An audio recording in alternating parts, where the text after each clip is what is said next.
First turn off your device, then turn on your device.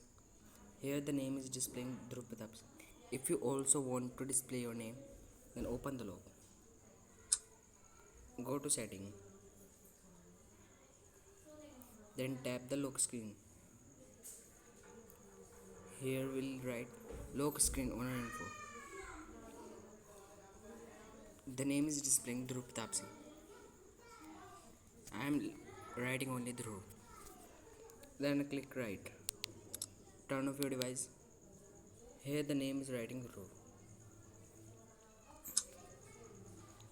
If you change this name again, then it will be changed.